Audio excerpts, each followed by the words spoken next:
In this video, we're going to talk about the fall of the Roman Empire. And before that, of course, there was a split in the Roman Empire. And you can see here the Eastern Roman Empire sort of in dark brown here. And that comprised Greece, Asia Minor, Syria, Palestine, and Egypt, modern-day Egypt.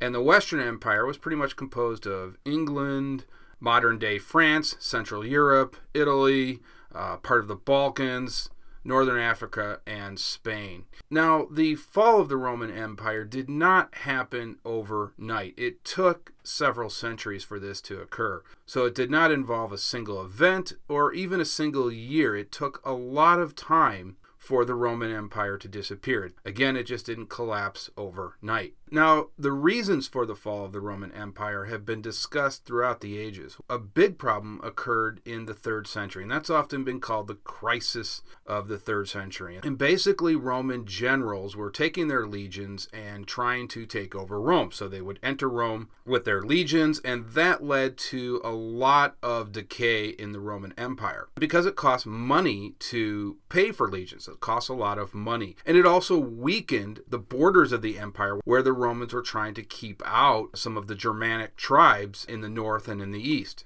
And so these civil wars were very, very destabilizing to the Western Roman Empire. So that was a problem right there. Now, the other problem occurred later on, and that was in the 4th century, and that's where things really began to unravel. The big problem were the Huns. You see this arrow right here? The Huns came from the east, and nobody really knows where the Huns came from. They were not a Germanic tribe. That's another point I want to make, is they weren't a Germanic tribe, but all of the Germanic tribes were fleeing them. So you see right here the Goths, they're trying to get away from the Huns, so they're heading south.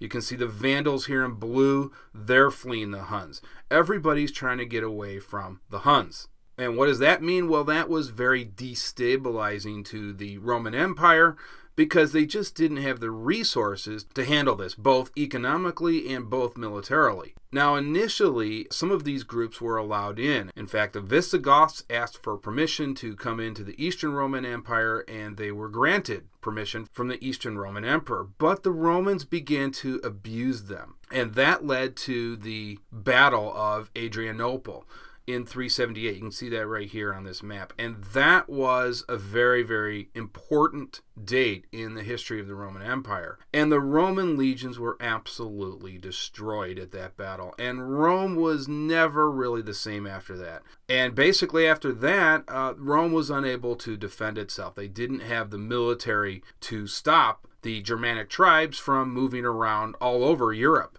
And so that really led to the beginning of the end of the Roman Empire. Now, one thing I want to point out, you can kind of see the border here of the Western Roman Empire, and you can see the border here of the Eastern Roman Empire. Now, some of the Germanic tribes that were close to this border were Romanized. And what does that mean? That means many of them spoke Latin, and many of them were very familiar with Rome. And again, they were Romanized. The further you went north, and the further you went east, the less Romanized some of those Germanic tribes were. So, for instance, the Franks, they didn't speak any Latin, and you can see them coming down from the north here. Now, the Franks eventually would become one of the most dominant groups in Western and Central Europe, and eventually they would form their own empire, which I'll talk about in a future video. The Saxons and the Angles, they invaded England. You've heard of that term, Anglo-Saxon, and they also were pagans. They had not been converted, and of course they become very associated with the invasion of England. So again, you have all of these migrations, all of these barbarian groups moving around Europe, and the Romans unable to stop them. So that really marked the end, eventually, of the Roman Empire. Now, another point I want to make here is that almost all of the Germanic tribes that were converted to Christianity were converted to another form of Christianity, which is called Arianism. And Arianism was different from Catholicism. Arianism was about the nature of Christ, and what it taught was that the Father and the Son were distinct. In other words, they weren't one and the same like they were in the Trinity, in Catholicism. The Father actually was above the Son, in this case, Jesus. Now, that was branded as heresy by the Council of Nicaea. That was during Constantine's time, and that was actually banned. But some of the Arian missionaries were able to convert some of these Germanic tribes, and so at the time of the fall of the Roman Empire, they were still practicing this alternate form of Christianity. And so this was very dangerous to the Pope in Rome, because now that the Roman legions had been defeated, you have all of these barbarian groups coming down. The Visigoths, they actually practiced Arianism. And so there was a real chance that Catholicism might actually go away. It might actually be defeated, because the Pope really didn't have any armies. But he had one ace in the hole, and that was the Franks. And you can see them coming down here in the north. They converted to Catholicism. And that was a huge win for the Roman Catholic Church, because now they had one of these Germanic groups that were on their side. And so all of the battles that the Franks were fighting were done in the name of the Catholic Church. And of course, they would eventually defeat many of the Goths and eventually took over most of Western and Central Europe.